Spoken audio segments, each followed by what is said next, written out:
बिस्मिल्लाहिर्रहमानिर्रहीम। अस्सलामुअलैकुम। I am Nasir Mahmood, your chemistry teacher. आज का हमारा आर्टिकल है my dear students, molecular formula और उसके रिलेटेड न्यूमेरिकल टाइप डाटा है। इससे पहले हमने एम्पिरिकल फार्मूला और कंबस्शन एनालिसिस जो है वो अंडरस्टैंड कर लिया है। तो चलिए देखते हैं मॉलिक्यूलर फार्मूला क्या होता है। That formula which give actual number of atoms of different element present in a molecule, that formula is known as molecular formula। यानी मॉलिक्यूलर फार्मूला वो होता है जो मॉलिक्यूल में मौजूद डिफरेंट एटम्स ऑफ एलिमेंट, यानी एलिमेंट्स के जो डिफरेंट एटम्स हैं मॉलिक्यूल के अंदर, उनकी एक्चुअल वैल्यू को क्या करता है, डिस्क्राइब करता है। फॉर एग्जांपल, प्रीवियसली आपको पता होगा बेंजीन का एम्पिरिकल फॉर्मूला था CH। इसमें आपको एक्चुअल एटम्स नहीं पता थे कार्बन के कितने अटैच हैं। Molecular formula of benzene is C6H6, यानी कार्बन के भी 6 एटम हैं, हाइड्रोजन के भी 6 एटम हैं। Similarly molecular formula of glucose अगर आप देखें तो C6H12O6, जिसमें आपको पता चल रहा है कि मॉलिक्यूल के अंदर कार्बन के कितने एटम्स हैं, 6, हाइड्रोजन के कितने एटम हैं, 12, और ऑक्सीजन के कितने एटम हैं, 6। माय डियर स्टूडेंट्स, क्या आप बता सकते हैं एटॉमिसिटी ऑफ ग्लूकोज मॉलिक्यूल क्या है? तो आप देखें, कार्बन के कितने हैं, 6, 12 हाइड्रोजन के और 6 ऑक्सीजन के, तो टोटल एटॉमिसिटी आपके पास ग्लूकोज की क्या बन जाती है, 24। कुछ कंपाउंड्स ऐसे हैं, कुछ मॉलिक्यूल्स ऐसे हैं जिनका एम्पिरिकल फॉर्मूला और मॉलिक्यूलर फॉर्मूला क्या होता है, सेम। मिसाल के तौर पे हमारे पास एक मॉलिक्यूल है वाटर का, अगर आप इसका एम्पिरिकल फॉर्मूला लिखें वो भी H2O है, और अगर मॉलिक्यूलर फॉर्मूला लिखें वो भी इसका क्या होता है, H2O। अगर आप कार्बन डाइऑक्साइड देखें, आप जो है वो सुक्रोज देखें, चीनी का फॉर्मूला देखें, तो ये ऐसी एग्जाम्पल्स हैं जो ये बता रही हैं कि जिनका एम्पिरिकल फॉर्मूला और मॉलिक्यूलर फॉर्मूला क्या है, सेम है। अब आते हैं, क्या कोई मॉलिक्यूलर फॉर्मूला और एम्पिरिकल फॉर्मूला में रिलेशनशिप है? तो इसका आंसर है यस। आप एम्पिरिकल फॉर्मूला से मॉलिक्यूलर फॉर्मूला को डिराइव कर सकते हैं, लेकिन शर्त क्या है, 2 चीजें।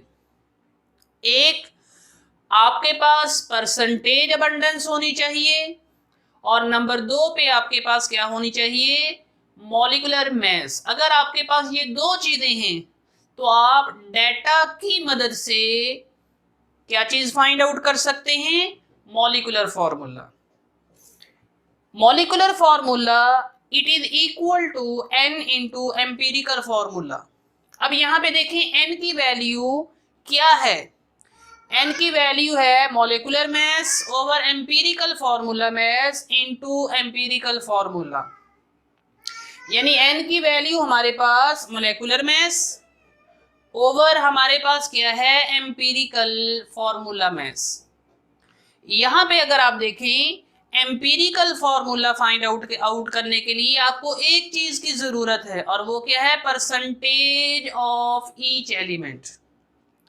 दूसरे नंबर पे आपको क्या चीज चाहिए, molecular mass of that substance. अगर आपके पास ये 2 चीजें हैं तो आप इजीली मॉलिक्यूलर फॉर्मूला क्या कर सकते हैं, फाइंड आउट।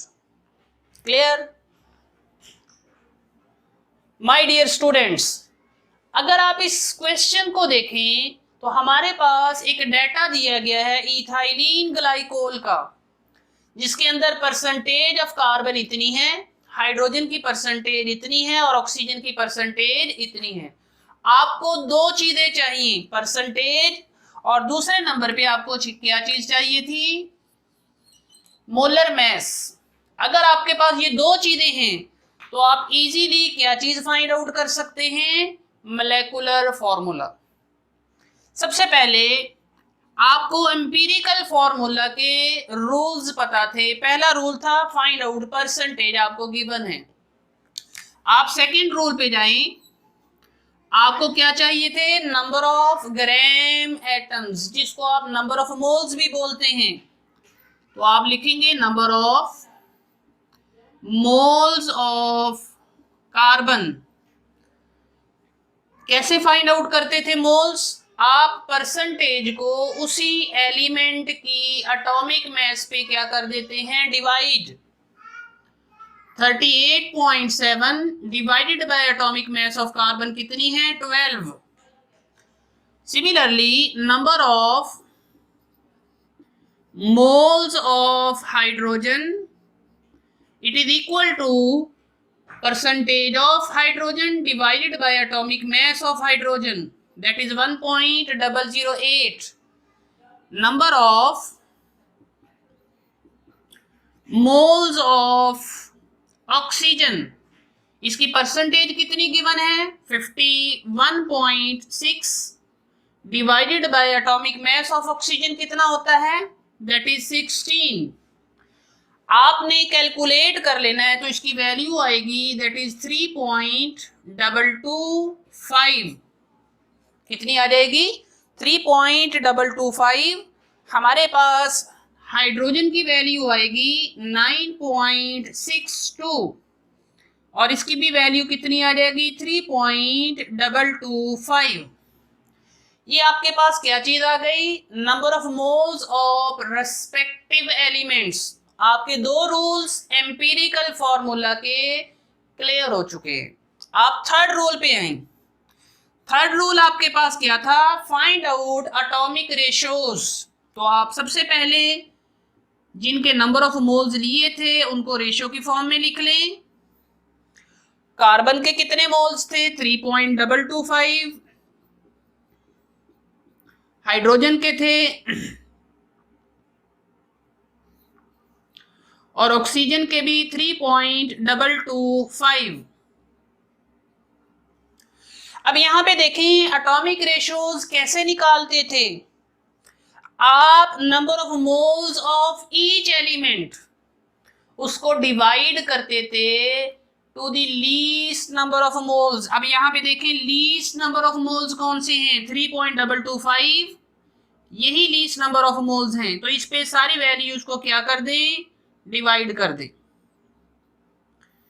ये हमारे पास जो वैल्यू आएगी that is 1, that is equal to 3, that is equal to 1। तो आपके पास एम्पिरिकल फॉर्मूला वैल्यू बनती है C1H3O1, जिसको आप कुछ इस वे से लिख लेते हैं, CH3O। चूंकि वैल्यूज होल नंबर में है इसलिए हमें एम्पिरिकल फॉर्मूला के फोर्थ रूल पे जाने की जरूरत नहीं है। क्लियर।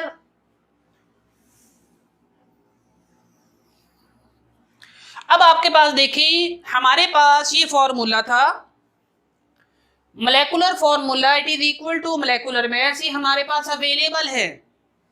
अब आपके पास एम्पिरिकल फॉर्मूला आ चुका है, आपने इससे निकालनी क्या है, एम्पिरिकल फॉर्मूला मास। तो सबसे पहले empirical formula mass find out कर लें।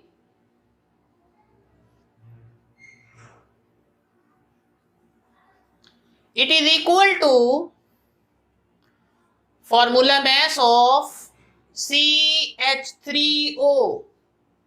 कार्बन का वेट कितना होता है, 12, हाइड्रोजन का 1 मल्टीप्लाई बाय 3 प्लस ऑक्सीजन 16। तो ये आपके पास आंसर आ जाएगा 3 12 3 15 जमा 16, 15 जमा 16, दैट इज इक्वल टू 36 31 ग्राम पर मोल। क्लियर होगी बात। अब आते हैं इस रिलेशनशिप की तरफ। हमें पता है molecular formula, it is equal to molecular mass आपके पास गिवन है। मोलेकुलर मैस कितनी दी गई है 62.1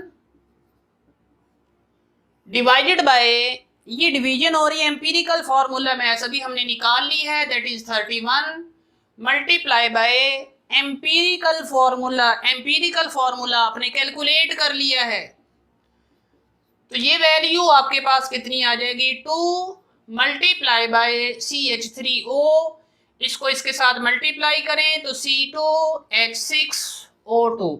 this is the molecular formula of that compound. जो हमें डाटा दिया गया था उसके रिस्पेक्टिव ये आपके पास क्या आ जाएगा molecular formula. Clear.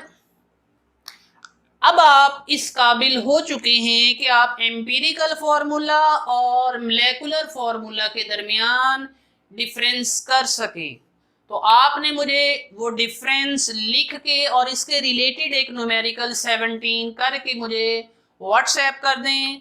Thank you, अल्लाह हाफिज़।